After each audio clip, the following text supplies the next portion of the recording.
Chef Jernard Wells has been called the young Barry White of food. He is a best-selling cookbook author, has a line of food products in store.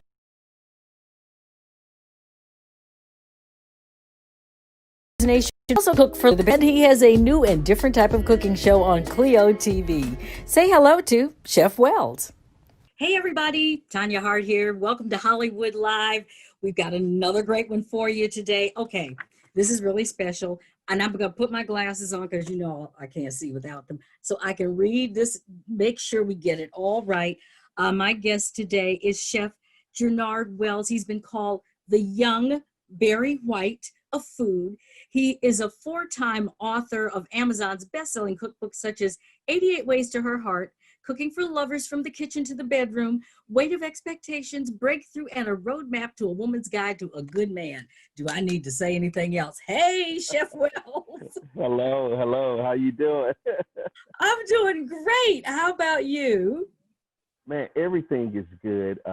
Just coming off of an exciting premiere of New Soul Kitchen Season 2 this past weekend, so I'm really feeling great about it. Had an amazing response from the viewers, so that's really what it's always about.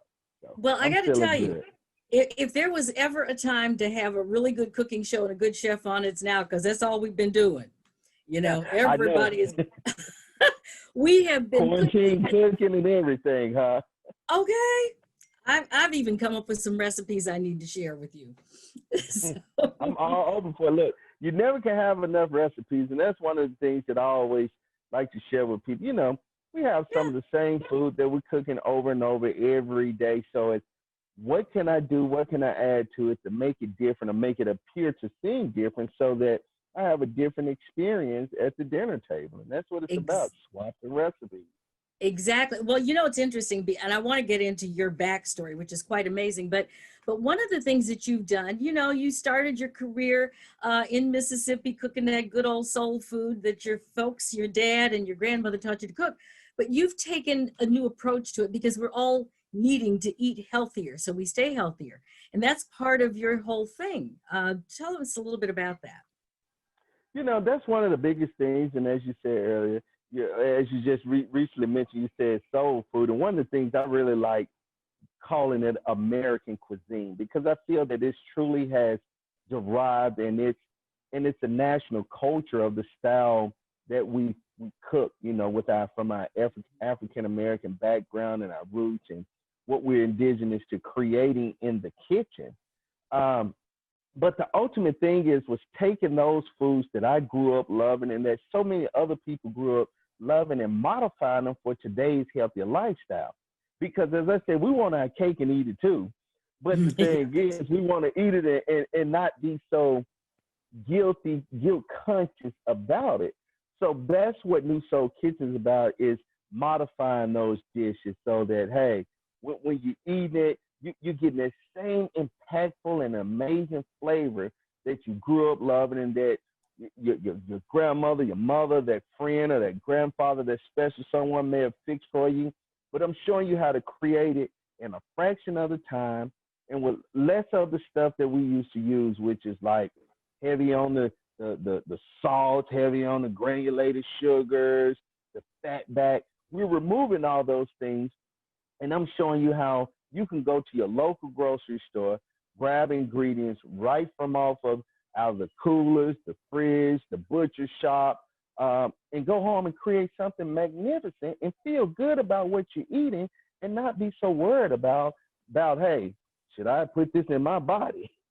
Right. Well, okay, give me a really good example, because I'm thinking when you started saying that, you know, Thanksgiving is coming up, it's always at our house. I cook for like 20 people, me and my daughter, and the favorite is mac and cheese. And honestly, I've thought about how to make that with less fat, but I can't do it without butter and 6 or 7 cheeses and some cream and all of that. So how can I modify that one and still make it taste good? Look, you know, as I say, there are certain things that you just shouldn't play with. And mac and cheese is one of those. But this is what you do. Now, you can modify mac and cheese, but I have to admit that mac and cheese is one of those guilty pleasures that I really love. I really love doing like a smoked Gouda cheese mac, where I put smoked Gouda cheese in it, provolone, mozzarella, some sharp cheddar. I add all those in and then bake it off and get it, after you cook it up, get it nice golden brown. Now, one of my secrets to mac and cheese that I really love adding to it to give it a true authentic feel is taking fresh nutmeg and grinding it up in there just a teaspoon. And it really sends it over the top. But that's my guilty pleasure mac and cheese. Now, if you want to modify mac and cheese, what you can use is, instead of using your milk or your heavy cream, if you're going to make a bechamel sauce from scratch, you can substitute it out and you can use almond milk. Almond milk has that natural flavor to it. But if you fold in your cheese and what you want to use when you're using cheese instead of just the traditional cheese, you can use cheese that's made with skim milk. And skim milk is less fat in it, so you can use skim milk cheeses. You can use almond milk into it to cook that cheese sauce down so it gets thick and that ooey gooey texture that we love. And then also to the pasta, and just instead of just using your regular pasta, you can sub it out and use whole grain pasta. You can use tomato pasta. They make pasta now where it has tomatoes in it. It has spinach pasta. There's so many options out there now for us to play with that we didn't have back in the day. Yeah, so we really can enlighten ourselves with it. And if you want to take it a step further and make it, completely vegetarian, then, you can start, you don't have to use skim cheese. You can use the vegan cheese alternative and still have your pretty good dish. But what I say is, if you want to go in on the mac and cheese, then learn, everything else on your plate should be pre-portioned. Everything else on the plate, it should be on the lighter side. So then it can balance out. You just don't want to go heavy, heavy, heavy. Because on Thanksgiving, we'll fix those dinners and then we'll eat and we got the itis and all we want to do is go straight to sleep. Yeah, there you go. Sounds like up in here. So, well, thank you for that. I'm going to actually try the almond milk this year. That's a really good idea. And I always have it anyway. So, thank you for that. But let's get into a little bit of your story. And then, of course, talking about the show. You started out at, I think, age 12, helping out the family after your dad passed away. And all of a sudden you found yourself making thousands of dollars out of your kitchen at home. And your kid, how did all that happen? Well, I originally got my first foot in the kitchen and cooking with my father and grandfather. I was 8 years old.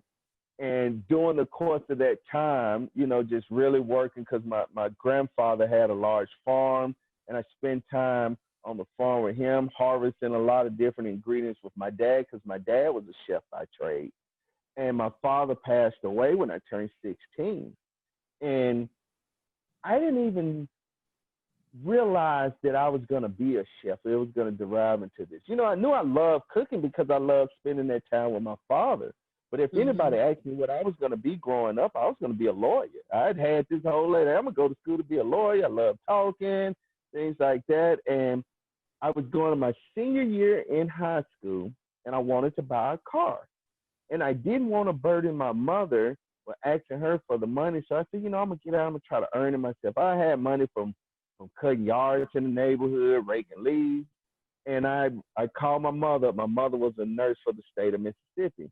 Pitched the idea to her because I said, this cutting yards ain't going to get it fast enough by the time school starts during the summer. And I'm thinking, man, people really love my father's cooking in the neighborhood because he would serve meals to the people in the neighborhood, to construction work. So I was like, maybe I could start doing that.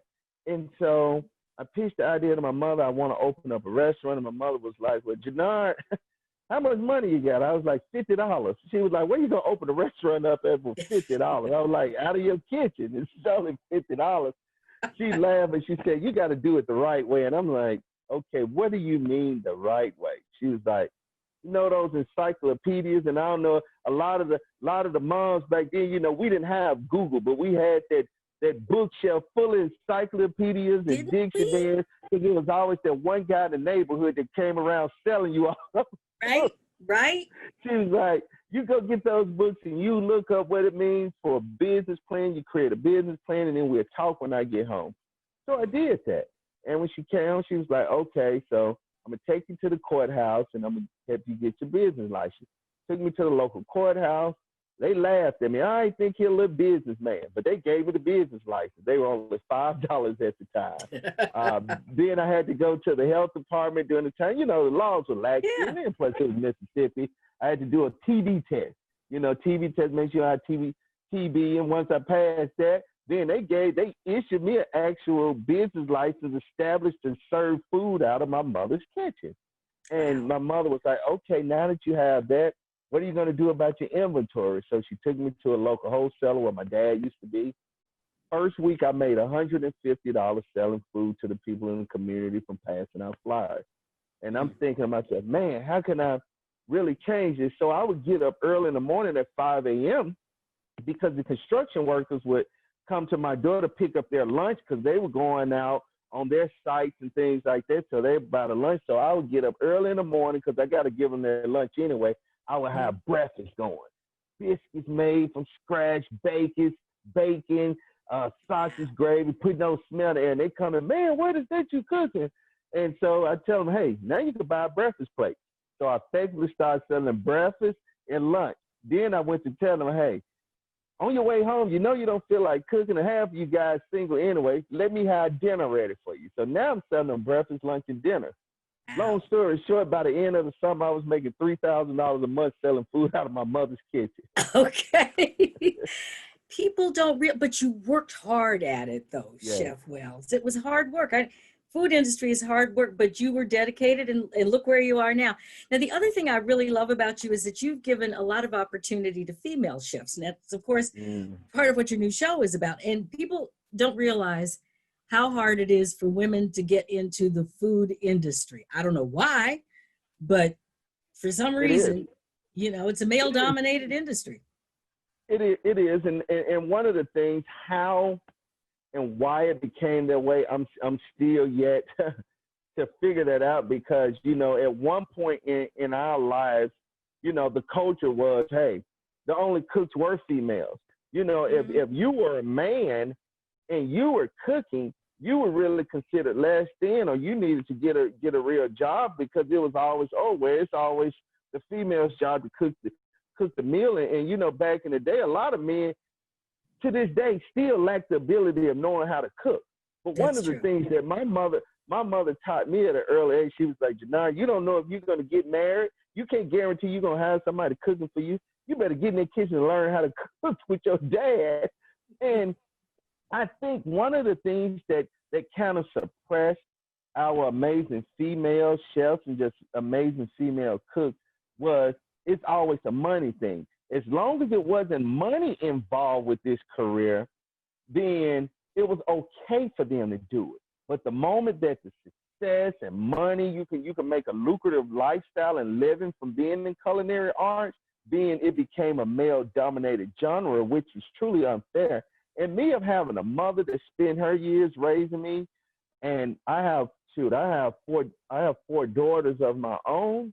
I was like, nope. Hey, I want to sow seeds into these amazing young ladies. You know, I want to help project their careers because there were so many people that played a part. And I have 5 sisters that have always been at the backbone of helping push me up and help raise me up. Mm-hmm. So this is one of those things is these young ladies that are appearing on the show have an amazing talent, and it should be showcased with the world. And then plus, you know, Cleo TV is all about millennial women of color. So it really ties in so well.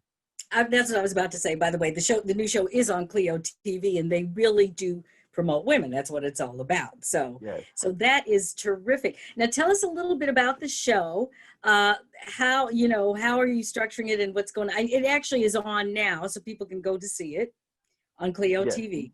But tell us about the great female chefs you have and what they're doing. Yes, so we're bringing flavors from so many different diasporas of the world.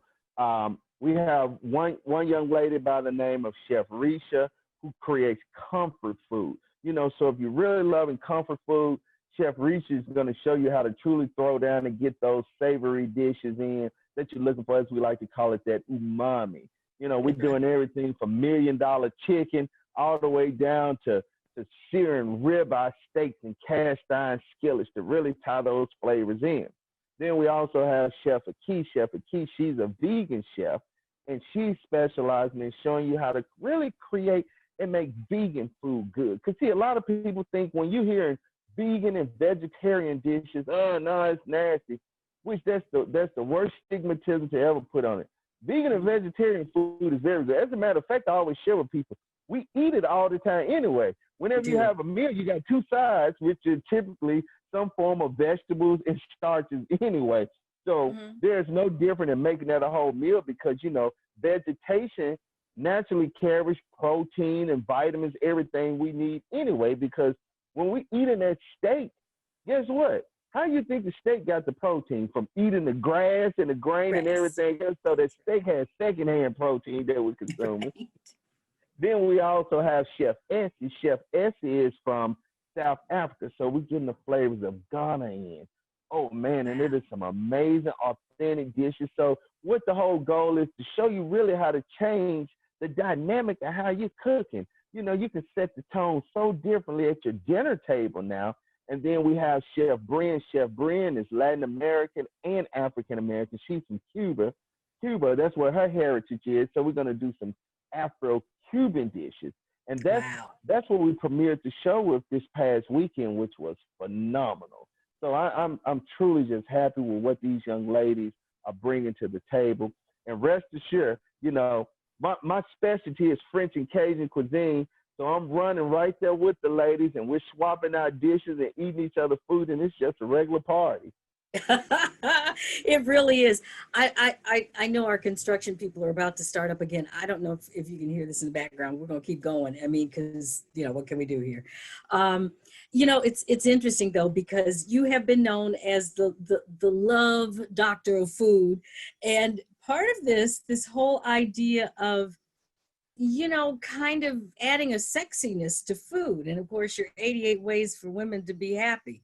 Let's talk a little bit about that, because every woman listening to this right now is thinking, ooh, where can I find a guy like him?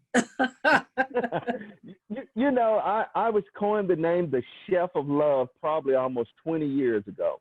And that was that was actually the backstory to why I wanted that car going into my senior year in school, because I knew a guy with a car, especially growing up in Mississippi, girls would pay attention to you.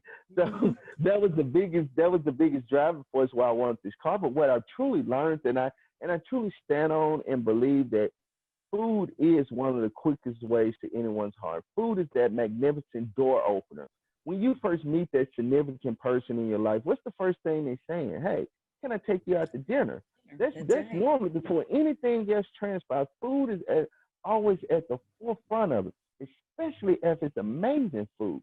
And what I do is with my book, 88 Ways to a Heart, which is, as a matter of fact, hit the bestsellers list. When I first wrote that book, each recipe has a love story and a love name. I created it for more so the entertainment. I was having fun with it. We have recipes in there like, let me fill you on your cheesesteak, skinny dipping shrimp kebab. You know, and then I put little love poems with them. But overall, the recipes are geared in a way, if you're creating this, if you're doing a first date or second dates or just any given time, you know, you can create the dishes out of this book, and it truly just sets the tone for how you want your evening, points that you're trying to get off in a relationship, as well as I teach you how to mix different ingredients together to get special reactions out of people. Yeah. Well, it must be working. I understand you and your wife have 9 children. Yes, and we do. So with 9 children, something was working there, you know? Yes. And actually with 9 children, I would think that it's good to have a really good chef in the house because it's a lot of mouths to feed. Are any of the kids involved in the business? Yes, they are, because I also own a manufacturing company by the name of Haute Cuisine. And that's one of the things that as they have grown older, they have really taken on the business and entrepreneurship and spirit that we have.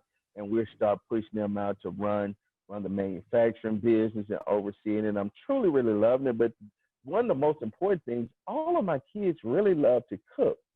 And what I do is I just allow them still to find their own way and see if there's something that they want to go to, because that's how my father did it. My father didn't push culinary arts on me. What he did was, even though that was his profession, he just utilized it as a way for us, he and I, to spend time together. Mm-hmm. And Mm-hmm. the kitchen was where he spent the vast majority of his time. So he invited me into his world, and I developed a natural love and affinity for it. Well, you know, I'm glad you brought that up because I was going to mention your manufacturing business. I mean, your stuff is in Whole Foods and in the major food chains.